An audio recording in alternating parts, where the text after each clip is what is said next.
It is scary, and I think that's why I throw out so much support, because I see it and I'm like, this could be this and that. And they're like, why do you see it that way? I'm like, because there's pockets here that you can attack. There's brands here that could pour into you from that side. There's so many pockets, but I think they're so in love with the process and the work that exposing it feels like they're coming out naked. Do you know what I mean? Also think a little bit as well, like majority of the artists that I know have some kind of neurodivergency, and I think creating your work is your safe space. And you know, you can kind of even just keep working on the same space on the same piece, for ages and ages and ages, and keep perfecting it. And as you say, like once you kind of show that and you step away from your paintbrush or your spray can, whatever it is, your safety blanket has gone. And you know, I kind of appear quite extrovert. I'm also quite introvert. So sometimes going to private views, for example, they're so busy. You hardly see any of the work on the walls. I always go back 2, 3, maybe even a week later when like it's dead, so I can actually appreciate the work. But I feel like you just got to remember everyone is kind of in the same position there. And as I say, I'm going to talk about the street art community again. It is a community. Like it's so nice that you kind of go there and you will always see a familiar face. Everyone is always kind of, oh, how you been? Like, how are the kids? They remember. And I feel like that's exactly what you need, because then you, as I say, you start to build your circle and you can kind of bounce ideas off each other. Oh, I've just done this. What do you think? Or, you know, how would you, do you know what I mean? It's like, just have those options. But it is scary to go out, especially if you are kind of pulling the safety blanket, as I say. But I feel like that is invaluable. No, 100%. And I think community has definitely been something that we've developed over the years. You know, from where we started till now, we've seen the same people 100%. In the same space. New people come in and they talk about what we do, and then they showcase the support that, you know, that we've brought to the table. And I think that community aspect helps people. I definitely think so, because even looking at your even your Instagram page, for example, it feels familiar. You know, you can look through and you think, oh yeah, I get the sense of I belong here. And so I would hope that others will do the same. And then it's kind of like, okay, you feel comfortable in the Instagram space, you reply to a few comments, and then once you actually get into the room, you realize, yeah, these are my people. And then it's just literally relaxed. Yeah. Which is nice. It's nice to see. It's great that you've built that. I feel like it's not easy to create that. No, thank you. So it's been a long time, but I'm grateful to, you know, build that and have the same network of people. Even seeing some of the artists that we've worked with in Kobe Martin, Stazzy, all these amazing artists I've worked with, they've grown on to do amazing things. And I'm just like, so oh, they're my people. They're a phone call away. You know, so it's amazing. Do you think the industry is transparent enough when it comes to money and deals? No. So I think, are you speaking about, you know, if a gallery or a piece of artwork is sold and given out to the artist, or pricing? Or both? Both. Okay. I think both. I still think no to both. To both. So if we talk about kind of once artwork's sold, I feel like a big thing is artists constantly chasing money. Galleries will receive the money and then they might not get pass it over for like 60 days or till the end of the month, which I don't quite understand. I feel like once you kind of receive the money, if you're going to hold on to it, you're then going to spend the money. So it's, in my opinion, send it straight over. You know, they're working, they produce the art, send it over. There shouldn't really be a grey area with that. And it's not nice to have to chase people for your money as well. Come on, man. In terms of pricing, it is a common question that I get quite a lot. You know, how should I price it? You know, you want to make money. Obviously, you want to make money from it. You need to remember how long you've spent doing it, kind of how much your materials are. In terms of galleries, they will, majority of the time, charge 50. So say they put a piece of artwork on their wall, you'll split that 50-50. Obviously, we go back to negotiating. Obviously, you're able to negotiate. But yeah, that's kind of the tendency. So sometimes galleries might put a bit extra on top, which is fine, but then it probably will take longer to sell because, again, as we're saying previously, if you're going to contact the artist directly, it's obviously going to be cheaper than the gallery putting on a lot of money. So I feel like there does need to kind of be quite clear, you know, pricing structures. I actually have created a document, which is on my website. I'll send it over to you.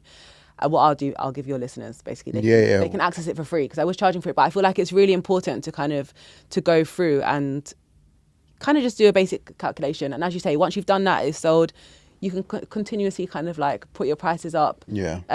How you feel comfortable. Yeah, and I think that makes sense. And I do get the pricing questions a lot. How should artists be pricing their works? It depends. You can go off the size of the artwork, you know, as I say, how long it took them to create it, how much the materials were. I've got a bit of a calculation, I say, in that document, but they're the fundamentals that you need to think. Okay, it's taken me this amount of time. I'm comfortable to charge X amount per hour for my work. You know, we wouldn't go to work and sit in an office all day and charge £2 an hour. So how much are you comfortable with? 15, 20 pounds an hour, 50 pounds an hour? Like, say it with your chest. If that's, you know, £100 an hour, cool, go for it. At the beginning, I do think it's important to kind of, when I say affordable, obviously everyone's affordability is completely different. You do want your artwork to be out there on people's walls. You know, that's how people are going to start talking about it. So I definitely think at the beginning, be mindful of that, but also value yourself at the same time. That's like the major thing. You don't need to give out artwork for free. What you could do is art swaps. It's quite a cool one, you know, with other artists. But yeah, get it out there onto walls. And then I feel like that's when it's, okay, now I can start kind of buckling down with my prices. But you just want to make sure that all the minimums, including your time, which is a value that I feel like all of us forget. How does someone get into collecting art? My journey began where I started getting free art pieces during the shows that I was doing. Mm-hmm. Then I went to Bali and started collecting some amazing pieces by we'll call it Balinesian, maybe wrong, Balinese, but forgive me if I'm politically wrong. But I started collecting amazing pieces from the art market that I was into.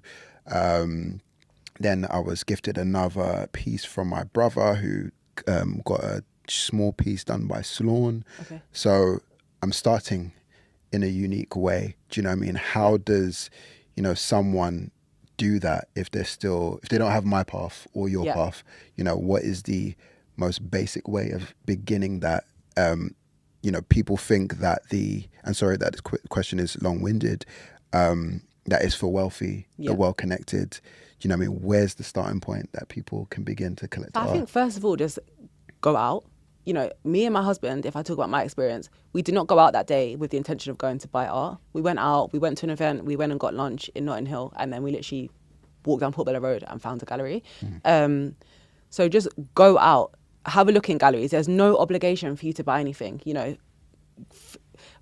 I'm going to storytell a bit now. Yeah. When I go to Marrakesh, I love going to Marrakesh. Kind of, you know, obviously you went to Bali. I'm trumping you with like, well, I'm not even trumping, but I'm going to Marrakesh. No, that's all good. And one of my favorite things to do there is to haggle.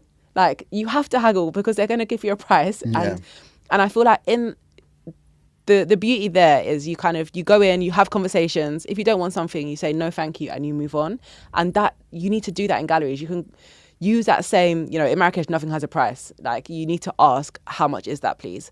Do the same thing. Go in there, say, how much is that, please? If it's too much or it's out of your budget right now, because, you know, we can all work hard, it's going to be in the budget soon, but just, no, thank you. Or, okay, thank you, I'm going to have a think about it. That's all you need to say. There doesn't need to be the awkwardness. How am I going to say no? I don't want to feel embarrassed. Just, no, okay, thank you.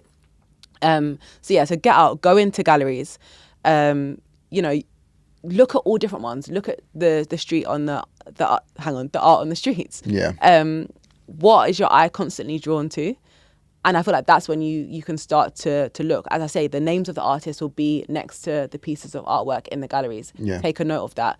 Instagram is literally the easiest tool for you to use. Put their details and the gallery's details into your Instagram and just kind of keep an eye on what is being uploaded. Yeah. Because I feel like art is a journey. It's not necessarily that you're going to go out and see something straight away and buy it, and that it could be that seamless, but it doesn't always, you know, that's not how it always goes. So I think just do a bit of research into it. You will naturally be pulled to something. It's very random. I'm always drawn to Disney kind of like characters gone rogue. I don't like Disney films. My kids are not super into Disney. It's very random that I really, that's crazy. Don't know why, but I've got Cinderella's foot with a tag around her ankle. Just funny, nostalgic, quite easy to look at piece of artwork. I really enjoy collecting.